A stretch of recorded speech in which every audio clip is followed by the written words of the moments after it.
There's a TV tower, lots of street art, Brandenburg Gate, Currywurst, Victory Column, modern architecture, more graffiti, old communist architecture. These are the sort of things everyone already knows about Berlin.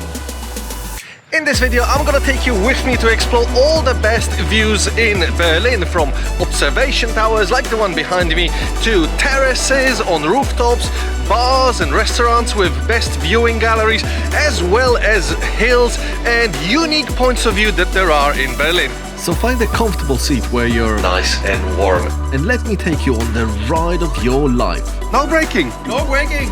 Woo! Told ya! All this amongst creating time-lapses and hyperlapses of cool architecture, spinning restaurants and epic sunsets. Welcome to Berlin! And if it's your first time on my channel, my name is Michael. I'm a London-based time-lapse travel and architecture photographer, and I am in Berlin because I was meant to be at ITB and the Berlin Travel Festival, which are these two big conferences that are happening where I normally drum up business for my work. However, they've both been cancelled due to the coronavirus. And all this made an opportunity to actually have free time in Berlin, as all my travel were booked for already. Hence, I've got 5 days to explore the best views and probably some cool architecture that there is in Berlin. And I'm gonna take you all with me onto this journey so that next time you go to Berlin, you know where to visit. And first thing on the list, we are heading up to the observation deck at the top of the park in the hotel, which is this massive tower block, probably offices and hotels, that has an amazing view of Berlin, and all this for apparently €4. Steal of a price.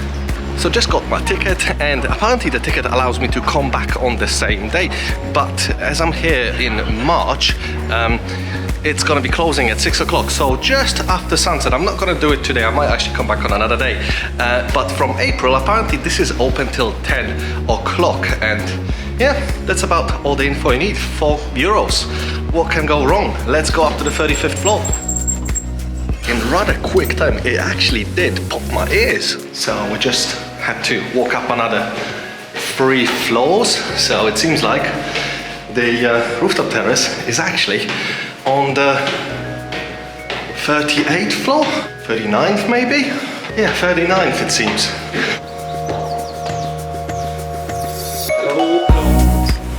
This being the first location in Berlin felt really exciting, but I was welcomed with a very London-ish vibe.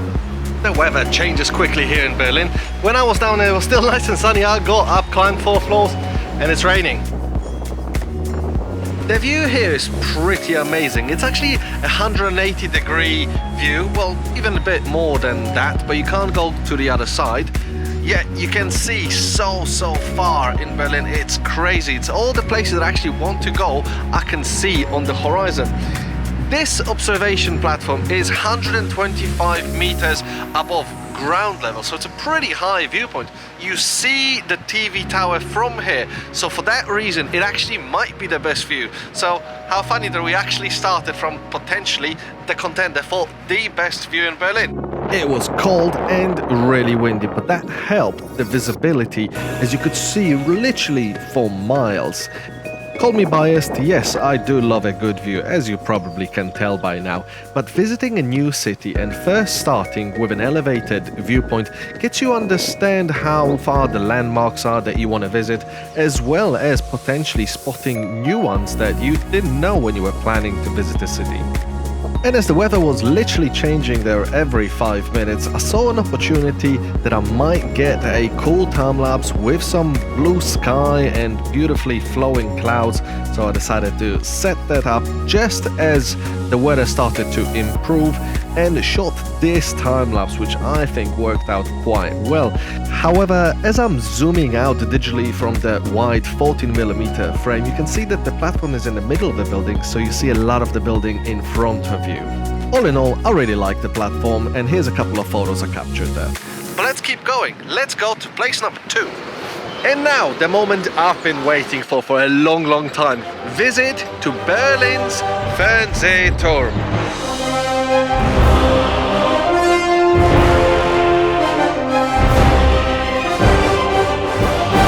This is the Berlin's TV tower, the main highest tower that you see pretty much from all over Berlin.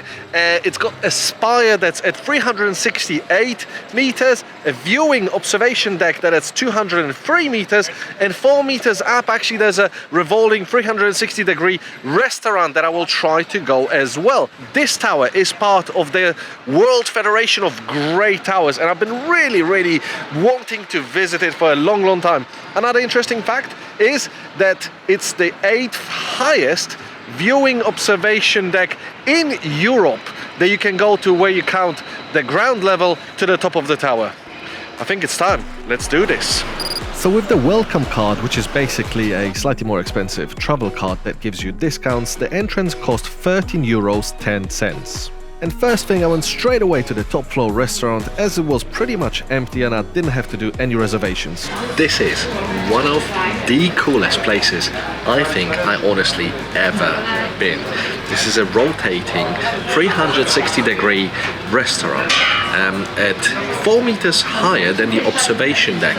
And I just ordered a currywurst for €10.50, which I don't think is that expensive, considering that you're sitting with the best view of Berlin and you're rotating 360 degrees every half an hour. The beer was $4.20, also very reasonable for the view. Yes, you had to pay the ticket, but still $4.20 for a beer and a view like this. Amazing! And just before the meal arrived, I set up a couple of cameras to time-lapse, and then I dug into the best meal with a view you can get in Berlin. The first half an hour, which is the first spin, I just enjoyed the meal while sipping the beer and looking as the world goes by, spinning in 360, all while my cameras were time-lapsing. And this time-lapse is shot at 12mm, capturing the wide angle, and it's at 1 second intervals, but I'm speeding it up because otherwise it would be a really long time-lapse. This is my happy place. A meal, a drink, and rotating 360 degrees while I'm time-lapsing. Couldn't be better. Like, there couldn't be a better place. Can I order another beer, please? Yes. Same, please. Yeah, very nice. Thank you. But let's address the elephant in the room. Yes, that would be me. A guy in a hoodie with a massive backpack and his hair all over the place because he was wearing a hat, allowed into this fancy restaurant. I guess it was because it was a Wednesday afternoon and I was nice and polite, and I asked upon entrance, can I use my camera to take some photographs, and that I wasn't gonna be pointing at any other guests of the restaurant. It's no surprise that courtesy, politeness, and understanding the basic principles how to work with a camera in a public space like a restaurant lets you sometimes off not to have to apply for the photography permit, which often takes a lot of time between applying and verifying, and sometimes they actually can be refused. And as I was enjoying my second beer, not to be accused of loitering by not ordering anything, I was shooting different angles of the city with the 105mm and the 500mm, and then I started noticing things that are worth considering if you go there to shoot photographs or any kind of video. First thing, as it's a spinning restaurant, you only get about 10 to 15 seconds per window before you get the column and you move on to another window. Secondly, if you notice it in the time-lapse, actually every window has a slightly different film on it, so it creates a different tint. Lastly, reflections. Probably not much of a problem during daytime, but I bet at nighttime it can be an absolute nightmare. Overall, the double-glazed glass quality was pretty decent, even when shooting with a 500mm, but I would stick to pointing the camera straight and waiting for the restaurant to spin into the angle that you want to capture it, as otherwise if you're pointing left or right, the image softens a lot. So I'm down now at the observation deck level at 203 meters above ground level, and this area seems much busier. And when you think that the beer is full euros 20, why wouldn't you sit in the restaurant by the window instead of this bar? I don't know how much cheaper the beer is here, but you can't beat 4 euros 20 for sitting next to the window in a rotating restaurant. Anyway, this is also a cool view. I can tell you that it would be probably quite tricky to take photos through the window because you're quite far away from it. So I'm gonna try to set up the time-lapse at window 48. I'm gonna put it on the Gecko window mount, and I'm gonna put an 8-stop in the filter to try to slow down the exposures. But I don't know if actually it's okay to do it here or not. But yeah, let's see how it goes. Well, and it has gone quite well actually. I wasn't told off for using it, which is always a win, and the time-lapse looks absolutely beautiful with all these rays going across the skyline. Also, here's a couple of photos that I took from the radio tower that I really like, and then it was time to move on to the next location where I would shoot the day-to-night time-lapse. And we're on the last location on the day, and I want to introduce you to Harry. He's a Berlin-based hyperlapse and time-lapse specialist, and he picked this location here for us that we're shooting a day-to-night time-lapse of this new building that looks really cool. What's it called? It's the, I don't know actually. Oh. So the station, that's the Berlin main station, but I have no idea how the building is called. Okay, well we don't know what it's called, but it's pretty cool. We didn't get much color in the sky, but if you speed it up, it's still a nice architectural landmark time-lapse that you can put on stock sites. That evening I went to a party with other content creator friends, so the next morning I woke up a bit hangovered and didn't feel like vlogging at all, but I still managed to join Harry again for a sunrise at Brandenburg Gate, and straight after I went for a few more hours sleep. But the weather was so good that day that I pulled myself together and went for another one of Harry's recommendations with a view for a time-lapse. A student's cafeteria at the top of University of Technology. And I know, this one's quite a cheeky one because it's probably just for the students, and in order to buy anything at the cafeteria I actually have to have the student's card. So what I've done is I gave 5 euros to one of the students and kindly asked him can he get me like a cake and a coffee and get himself something too, which he did, and yeah, I was very grateful for that, because for this view I was prepared to gently bend the rule where you can or can't go as the general public. It's a student's cafe. It's not like I'm illegally rooftopping a construction site or something, which I just don't do anyway. So no, I don't feel shame in going there. For that view, it was totally worth it. For an hour or so I was sitting by the window and shooting time-lapses on the 14mm, at 100mm and even at 500mm right through the Victory column, and it was amazing. But I was keeping a low profile while just eating the cake and drinking my coffee, as I'm pretty sure that if I started vlogging there I would easily be told off and told to go.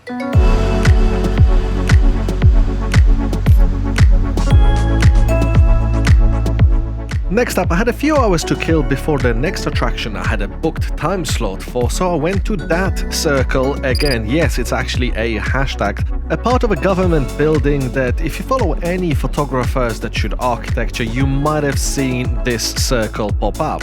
And as it rained earlier, I thought it was the perfect opportunity to shoot reflection time-lapses from various different angles, on wide angle, zoomed in, as well as down low, right in the paddle. As it wasn't a deep paddle, it was just a flat surface that was wet. I was able to just put the camera without no tripod on the floor, and this is what I got. I absolutely love how there was some little bits of blue sky that were reflecting in the surfaces, and even a sun decided to reflect in the glass part of the building right next to it. I mean, that time-lapse was beautiful. And while we're at this location, we might as well time travel 4 days into the future to my last day in Berlin, when I joined Harry at this exact location again to shoot a day-to-night sunset time-lapse. And then suddenly something amazing happened. A full moon actually crossed just above the radio tower. Wow, what a time-lapse that was. Okay, but let's go back to the future. I mean, the past, you know, day 2 of me being in Berlin. And the next location was the Reichstag building, which is also a government building, but it's got this amazing dome built right at the top of it with a spiral pathway leading to the highest point. I couldn't help myself but to hyperlapse. Just a simple iPhone wide-angle gimbal hyperlapse to the top as the sunset was approaching and I wanted to find a location to set up a day-to-night time-lapse. And here's the best part. It's a free public viewing gallery, but you have to book in advance and get your confirmation. I booked originally for me and my friend Phil, but Phil didn't end up coming to Berlin. So as a tip, if you got a booking for someone else, you can still change it to another person. That ended up being Han. First up, I'm gonna just enjoy the views and check out stuff from the 360 gallery, and then probably I'm gonna go down to set up a time-lapse, because in here you can't really set up a time-lapse right next to the window because the pathways are like a meter or two away from the window, so it's probably good for photos but not quite my level of clarity to shoot through windows for a time-lapse. But it's a cool place. And the views were absolutely stunning that afternoon. It just made me think, how is it possible that such a place of such government importance is open for free, with the only rule being that you have to book in advance. Anyway, that place struck me most as an architectural interior. Wish I had slightly more time to capture some of the finer details of this building's inside. So it's definitely a cool place, but it's quite difficult to get good photos being so far away from the window. Hence, we're gonna go down on the outside terrace that's got no windows and see what shots we can get here. I picked a spot on the terrace and set up both of my cameras, with the first one being a time-lapse shooting along the river towards the radio tower. And at first there was a few clouds moving in the background, but then it all cleared up and it all became just a transition of a flat sky from day to night. Still, not so bad. The second camera was shooting a wide angle towards the dome and capturing the people moving all around the terrace, as well as the sun going behind the horizon and a day properly turning into night, and I love how this one turned out. Next up, we're heading to the top of the Berliner Dome. The cost to enter here is €7, but with the welcome card it's €5, and I had to do a little bit of negotiating because the security guy didn't want to let me in with my backpack, which is just a backpack, really. It's a big backpack, okay. But apparently the staircase gets narrower to the top, and that's why it's not safe. But without my backpack I wouldn't have any cameras with me, so I negotiated in the end and only settled for putting my tripod in a locker and got to keep the backpack, so yeah, win. Along the path to the top, on one of the floors, you can find loads of these models of this and other cathedrals. And in one of these models, you can actually almost look inside the cathedral and look up to the cathedral dome via the 45-degree mirror, which was pretty cool. So apparently there's going to be 270 steps to get up to the dome viewing gallery, and we're going to be at 50 meters above ground level. And it was at this part of the climb that I realized, yeah, it's quite tight in here and my backpack could barely squeeze through. And we have made it to the top. The view is pretty sweet.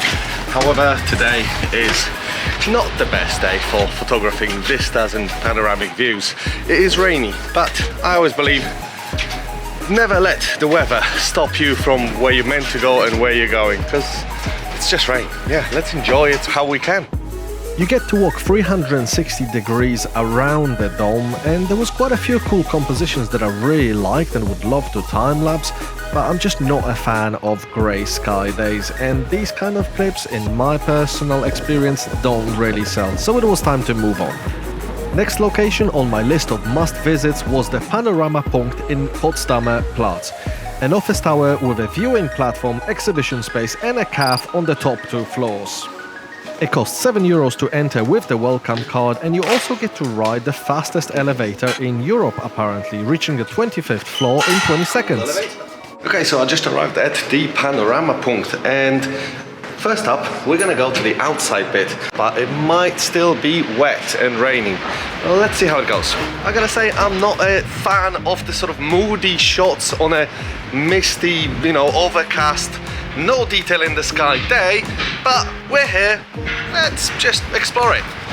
So that level was 90 meters above ground level, and we're heading to the top level that's around 100 meters high, so the view should be better, but this will be an open area. And it's still raining outside, so I don't know if we're gonna get much here. And guess what? It was absolutely empty. Well, apart from these two lads there, but that was it. There was literally no one there. No one comes to viewing platforms on a day like today. Visibility wasn't great. Rain was like this horrible drizzle, but I still enjoyed being there, enjoyed the views, because you could see all the cool different kinds of architecture that was around, especially this tower. I took out my 500mm and saw people playing ping pong at the top of a tower. How cool is that? The whole area now seems to be covered with modern architecture, and now that I know this, next time I'm in Berlin, I might actually want to get up and explore the area from the ground up. As a break, I went to the cafe a floor below to grab coffee and cake to see if the weather will improve. It stopped raining and visibility improved kind of a little bit, so I'm gonna get a few photos, maybe even set up a quick time-lapse. But with the weather being so bad, I'm probably gonna shoot the in-body 4K time-lapse, because there's just no need to shoot a raw time-lapse at this moment with this kind of weather. With it being a 360-degree viewing platform, there was just so many places you could point your camera and find an interesting subject to frame. Like, for example, at the end of this road there was the Victory Column. You could also see the Holocaust Memorial, as well as the Reichstag building that I was and shot the time-lapse the day before. But overall, it's a cool place, and I think if it was a nice sunny day, you'd be able to set up a tripod here in a corner, or even clamp to one of the fences safely and securely, and just shoot a cool time-lapse. Fantastic view in here, just I'm not seeing much of the view today. So for the composition of the time-lapse, I picked traffic reflections in the Deutsche Bahn governing building for all the train and rail transport that's kind of blocking quite a lot of the view from Panoramapunkt, and that got me thinking, well, I do have the 500mm lens. Meet Heidi. She likes to stare outside of her window while talking to her friends rather than getting any work done. Heidi's receptionist Matilda is scheduling her spa appointment. Here's Peter talking with his friends what they're gonna do for lunch, while his boss Hans literally just plays Candy Crush all day. I mean literally, all day. Okay, back to the viewing platform. I actually really liked how it was designed and how they made a rooftop accessible to the general public. Overall, what a place for €7 with the welcome card. Absolutely recommend it. It was raining. I mean, it was bucketing down. Nevertheless, my next place I wanted to visit was the Victory Column. So I just went there, rain or not. You crossed a huge roundabout via tunnels, and there it is, a 67-meter Victory Column with an angel statue at the top and a viewing gallery just below it. Next best view, we are in the Victory Tower, which was €3. Even Big Ben made it as a feature. Yep, it's all stairs to the top, no lift. View from this level looked already pretty good. Just in case I wasn't allowed to shoot anything from the top as it would be too tight, I knew I will come back here. Okay, that's a cool view from here. But first, I think I'm gonna go up to the top, see the view from up there, shoot a time-lapse with a 500mm. Right, let's go to the top. There's quite a few stairs up. And I'm carrying a massive backpack. Right, it's raining cats and dogs outside. I'm gonna show you the view, but I have to dismantle the gimbal because that's not waterproof, and if it gets wet, that's it, my gimbal done. So let me just show you the footage shot on the iPhone handheld. Remember how I told you I'm not a fan of these moody kind of shots? Well, from there, it looked amazing. I know it would have looked better on a nice sunny day, but I already saw an opportunity for a time-lapse with all this traffic moving along these straight, huge 3 or 4 lane roads. I was like, I have to set up a time-lapse. So I set up first the 105mm pointing towards the Brandenburg gate. Later on I shot a quick wide angle as well as a time-lapse at 500mm just pointing at the Brandenburg gate.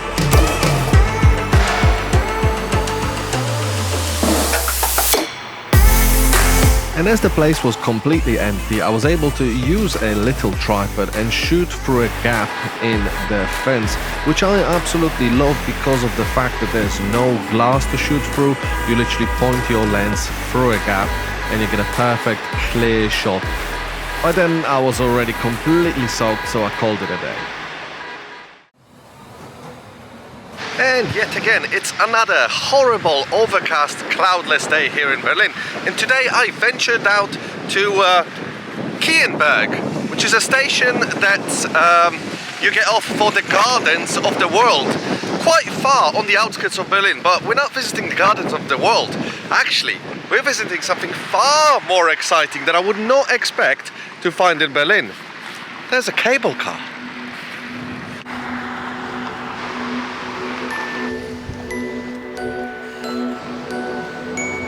Right, so I got my ticket. It was a combination ticket, and with the welcome card I paid €6.75 to get to other side of the cable car, stop in the middle, come back, and I actually got an extra thing to show you when I get to the top. Actually, two extra things. Let's get on with it. Oh, how I love a cable car or any kind of a special communication attraction.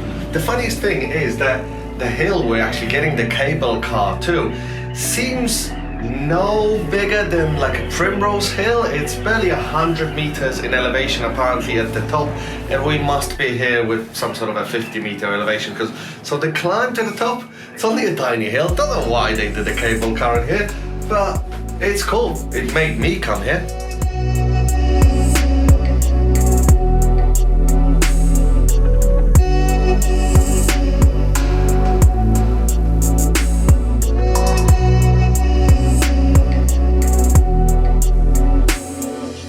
So it seems we have reached the top, and I'm gonna get off here, explore the top of the hill, and do some couple more attractions.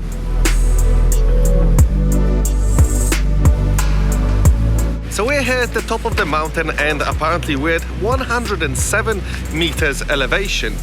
But the most exciting part of getting here to the top of the mountain is this bit, that we actually get to climb above for the best view from this mountain. And at the top there, we're gonna be at 124 meters elevation. On a nice summer day, this place must be absolutely amazing to hang out. Unfortunately, as you can tell, it's not a nice summer day. It's absolutely horrible. It's like a drizzle and blistering wind, but we're powering through. We gotta do this. Let's look on the bright side. I think there is a bright side to this. Because it's such a horrible day, I got the whole thing to myself. There is literally no one else here that I can see at the moment. It is probably to do with the fact that no one is such an idiot like me to come here on a horrible day like today.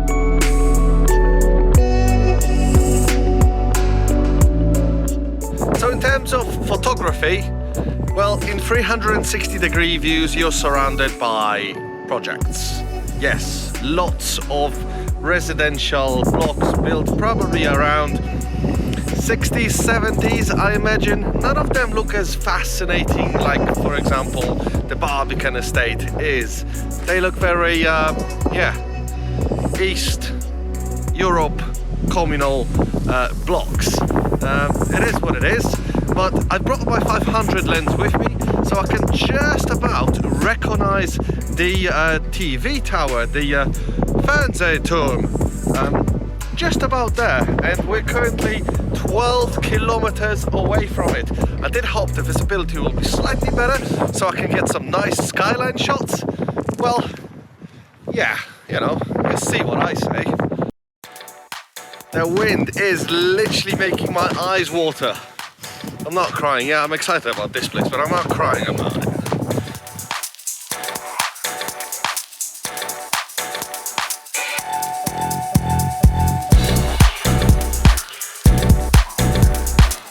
According to the weather forecast, the visibility should clear up a little bit more in the next hour, and my combi ticket here includes one other attraction that, being the child as I am, puts a big smile on my face. Let's go bobsleighing. Okay, so this is crazy, but the actual bobsleigh today was closed because there's no one visiting it. but these two guys are deciding to open the bobsleigh just for me. That kind of says about the hospitality of German people, to open the bobsleigh for one client. Okay, yeah, I think we're ready. One moment, okay. No braking, really? No braking? No braking. Okay, all right. German, we say, wer bremst, verliert. Okay, what does that mean? When you brake, you are loose. Oh, right, okay, well, it's not gonna go that fast then, no? Yeah. Right, okay. Ah, whoa. They said no braking. Woo!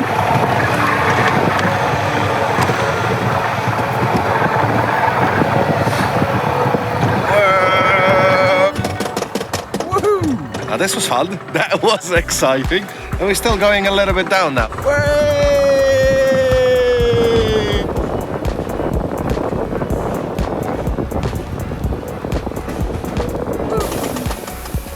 That was awesome. I think now we're just climbing up. That was unbelievably fun, and I really can't believe is that these guys actually turned it on just for me. Awesome. Thank you. Dankeschön.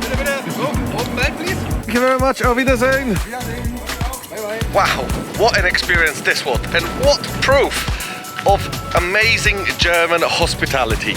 And now, in order to kill another 15-20 minutes of the time before the hopefully fog disappears and the photo towards the scanner will be better, we're gonna take the cable car to the other side of the hill and back up here. Why not? You know me, what's a good cable car ride without a hyperlapse, right?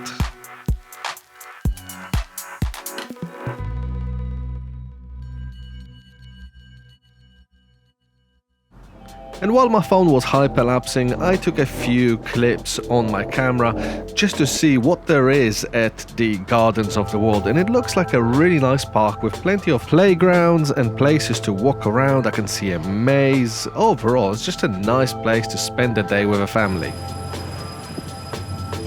I got back into the cable car and hyperlapsed on my way up, as you do.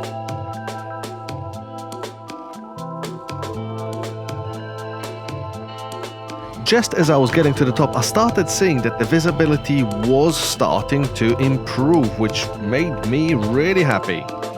My plan has worked. Visibility has improved. You can clearly see the Berlin TV tower, which is exactly what I capture with the 500mm lens.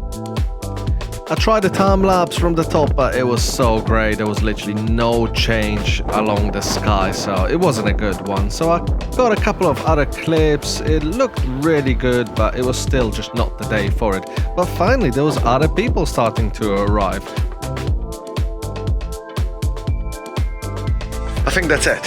We're heading back to the city centre because it's really, really cold. This was fun. I'm so glad I made the trip to get out here because the views here were pretty cool, and just an experience of doing a cable car as well as doing the bobsleigh ride. Well, how cool was that? The last flight down on the cable car, and we're off to grab the U-Bahn U5. And yeah, off to the city centre. Now that the door's closed, it's actually nice and warm, at least for a bit, because I bloody froze my ass over there. Honestly, I cannot tell you how much I appreciated this cable car ride, because it was literally freezing with blistering winds. But I've done it, I really enjoyed it in fact, and now it was time to get back to the city centre. I know if you are like me, but I find something really cinematic about riding the train in motion, shooting video of the surroundings. So for the next minute, I cut together all the views and cool things that I saw from the train to the beat. Just enjoy.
right now we are on the 10th floor of the One Lounge bar, which is a public bar, not just for the residents and guests of the hotel.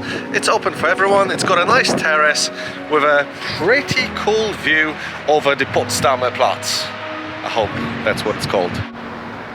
There was a lot of traffic going on, and it was a really nice view of the Potsdamer Platz, so I clamped my camera, added the SERP Genie Mini, and did this motion panning time-lapse. And I love how it came out that it moved together with the clouds. That is really cool. And here's a couple of photos that I got from that place. I shot another time-lapse of a smaller angle panning across Potsdamer Platz, and then I started seeing some color appearing at the horizon where the sunset would be happening, and that kind of got me thinking, where should I go to get a sunset time-lapse, as there could actually be a sunset today. Turns out I was only 10 minutes away from the Victory Column, so that was the answer.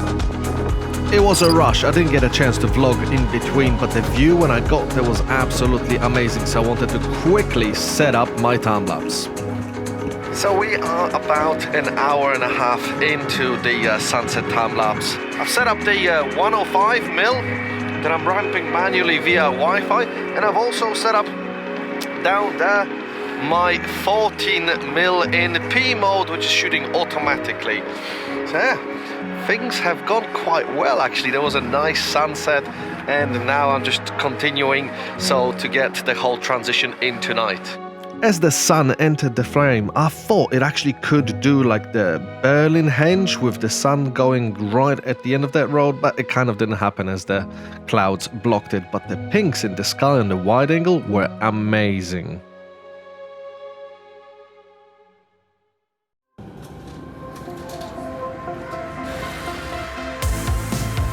Good morning. Today I made a little bit of a detour because I'm a fan of architecture.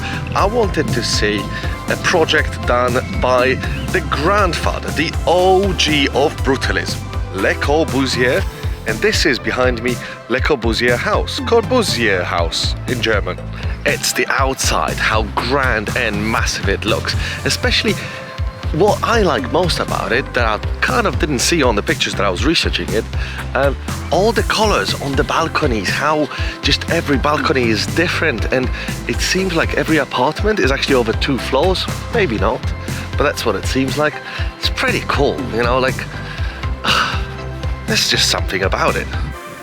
So let's start with two things. Firstly, yes, I am a fan of brutalism architecture, and this is an absolute icon designed by Le Corbusier. Secondly, if you get inside the building, and as it's a tall building, potentially get to the top, you might actually get an absolutely amazing view of the Berlin skyline, which was also the plan. What I didn't expect is to actually bump into a couple that booked a tour of the building with a resident that lives in the building and has access to a few of the apartments. The tour was apparently €45, so we agreed to split it in 3. I paid my €15 and joined the group, which I think was a bargain to get to actually understand how was it like living in the Corbusier house from the first day. Oh yeah, and I also got to touch the original Corbusier stone. Ever seen one of these streets of doors pop up on Instagram? They're done in one of the 5 unités d'habitation, which were the buildings similar to this designed by Le Corbusier. In 88, or even some years before, they took all the washing machines. The building a little bit resembles a massive cruise ship, especially with these circular windows that give you a glimpse of the skyline. Next up, we got to visit this rather spacious duplex apartment that's half the width on the top floor, and as it's kind of L-shaped, you take the stairs down and it's the full width of the whole building that is going right underneath the hallways that are every 2 floors. And with balconies on both sides of the apartment, there was loads of light coming in from the sunrise as well as the sunset side. The view was pretty good too, but as it was another one of these grey and overcast days, there was literally no color or cloud detail on the horizon, so I didn't spend too much time shooting the skyline. This apartment was converted into this one big open exhibition space showcasing the prints from the times that this building was being developed, as well as the 4 other unités d'habitation. From the east-facing balcony you can see the stadium built for the 1936 Olympics, as well as the whole panorama towards the Teufelsberg Spy Station, and we will actually visit that later on today.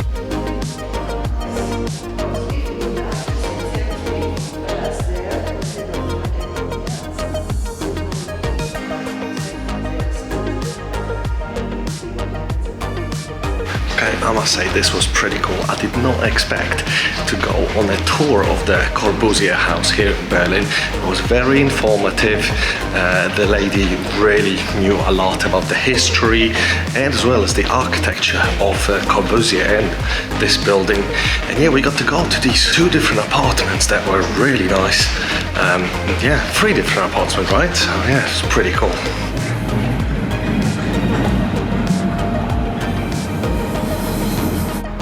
Next up on the list, we are going to the Furnturm, which is this radio tower right at the Messe Congress and Conference Center, where I was actually meant to be originally for ITB. So it's not like I'm not visiting ITB, I am this year, but for something much better, to go into the observation deck at the top of the tower. Oh my god, the smell in here, it rakes. First impressions of the Messe conference area. Very 1980s alien movie, cheap prop, but it all looks like a cool spaceship. Just a bit aging.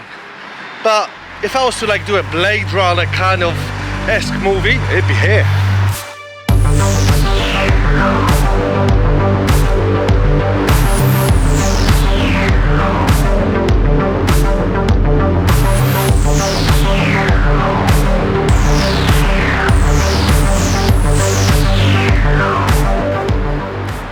While I was meant to be at ITB, this was probably going to be the only viewpoint that I would visit in Berlin. How funny, I got to visit so many more. So thanks to the information board there, I found out the top viewing observation deck at the platform is at 124 meters above ground, and it only holds 45 people, so it must be quite a tight space. Well, I am looking forward to going. Let's do this. Hello. With the welcome card, the entrance is €6 and you take the elevator from the ground up all the way to the top. There's also a restaurant a third way up the tower, but with the viewing platform so much higher, I didn't feel the need of visiting. That is fast. That was a quick elevator. So I'm at the bottom level of the observation deck. It's quite tight, hence I get how they only let 45 people in at a time. The view is amazing. Visibility today is, could ask for a little bit more, but the view here is spectacular, honestly. Let's see how windy it is at the 1 floor up. We're at a birdcage at the top. The view is phenomenal, absolutely amazing, but it is bloody windy here today. Wow, what a view here at 124 meters above ground. There's so many cool compositions that I'm seeing that I would absolutely love to time-lapse, but just not really at this weather, because it just looks a bit dull today. I might get a few quick like traffic time-lapses, but it also is very windy, so I need to figure out ways so that the setup will be, well, safe, I guess, is the most important thing. But yeah, what a view from here, absolutely amazing. At least it's not windy up here. With the cityscape being rather covered by overcast, I focused on this cool junction. I can only imagine how amazing it looks at night, but even during daytime with a large ND, I was able to smooth the traffic in time-lapse, and I think this clip will nicely sell. And with the sun starting to appear from above the clouds, it was lighting up a city, so I started doing some time-lapses towards the city, and you can see the clouds moving across the cityscape, the traffic right in front, as well as clouds above the cityscape, as I rendered a few different time-lapses from the same one time-lapse. And while the one camera was shooting the time-lapse, I was pointing at different directions with another camera because I could see quite a lot of details, especially at the 500mm lens or this long road. How amazing was that? And here's a couple of photos I was able to capture from there, especially now knowing how far is the Teufelsberg, which was the next location I was about to visit. Yes, this one, this profoundly looking, apparently, spy station.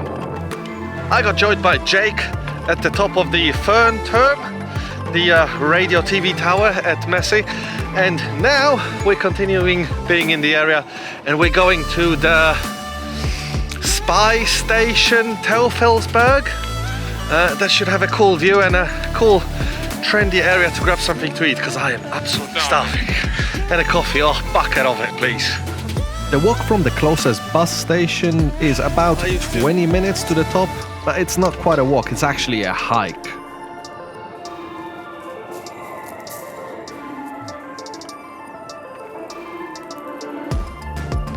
At some point you have to walk along this rather sketchy path right next to the original fence that was guarding the spy station, but thankfully it wasn't wet, so we were all good. So we are at the top of Teufelsberg, which used to be a spy area for the Americans, I think. And you have to pay €5 to enter. Or if you're shooting commercially, they have a photo license for ones who shoot commercial, that it's €10. And as it's March, kind of winter, apparently there's no bars, no food, no drinks in here.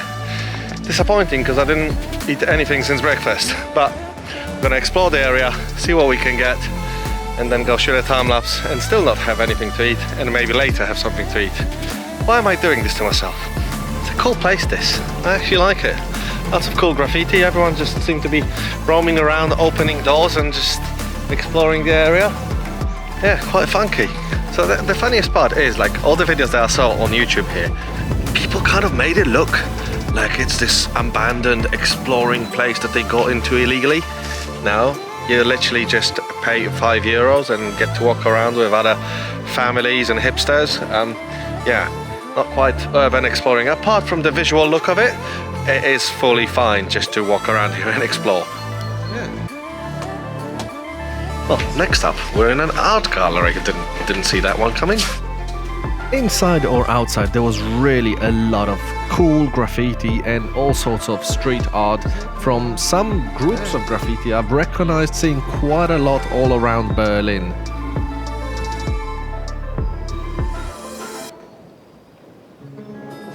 We continued walking along the circular route of our self-guided tour, and there was plenty, and I mean plenty, of really cool street art graffiti on every single possible spot someone could draw. Reasonably safe. Unfortunately, due to safety, we were told that the tours that can go to the top of the spy tower were now suspended, so as much as we could find an elevated viewpoint, this staircase was it.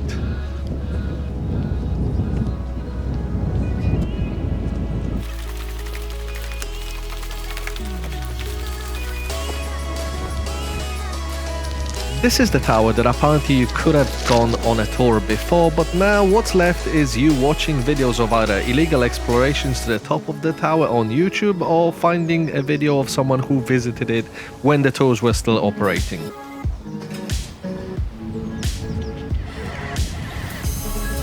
So basically the self-guided tour seemed to be taking us around the whole complex with an occasional entrance inside where there's more graffiti, and it's still, you know, very interesting tour, I guess. I think that's it for us today here. It was fun to explore. But now we're gonna go to a nearby hill that my friend from Berlin, Harry, at Harryville, recommended us as the better place to go to shoot either sunrise or sunset time lapse. So that's what we're gonna do. Ooh. After climbing down from Teufelsberg that you see behind me, we climbed a nearby hill that looks absolutely unbelievable in terms of the view. Now that's a cool view. Right. Let's hide the tripod from wind somehow and set that time lapse up.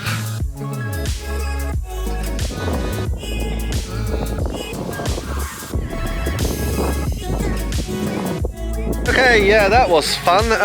15 minutes into the time lapse, we decided to abandon it because, yeah, it went like completely flat sky, no detail at all. We would need to wait here for another hour or so for the skyline to go into light, and yeah, just not interested in that. That's not gonna sell. So yeah, let's head home. Food, lots of food. Time lapses or creating any content, quite a lot has to do with weather forecast, especially when you want to sell stuff. And today just wasn't the day. So it is what it is. Some days you get super lucky, like I was yesterday with the sunset from the Victory Tower. Today, yeah, it was fun. We explored some cool stuff. Been to the radio tower, but that time lapse, yeah, nothing. On my last day in Berlin, I took things a little bit easy, but I wanted to visit this specific residential tower that has this amazing view towards the TV tower, along the river and all the bridges. It was overcast, like most of my trip, but at least there was detail in the clouds, so this time lapse I really like how it turned out, and I got high hopes that this will be a good seller. After this, I went to wander around the city for a bit, and you won't believe what I stumbled upon. An actual Ritter Sport flagship store chocolate world. This is not sponsored, but I love their chocolates. That for some reason I've never seen anywhere in the UK. Anyway, back to my last day in Berlin. So I went to this train station where I could shoot along some of the roads to create the sort of traffic time lapses of a busy, bustling city. Things like this really sell well on stock sites. As well as trains. Actually, trains are one of my most selling time lapses on Adobe stock and black box. So I just had to shoot this with the TV tower. And that was it.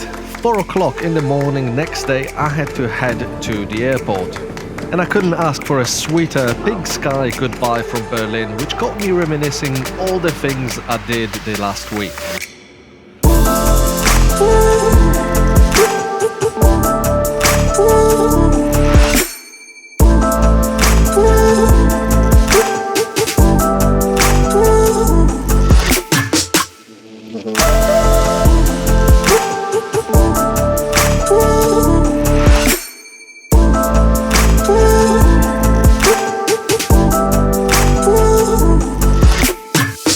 Unbelievably fun. One of the coolest places. Things have gone quite well. There's quite a few stairs up. Absolutely recommend it. These two guys opened the bobsleigh just for me and set their time lapse up.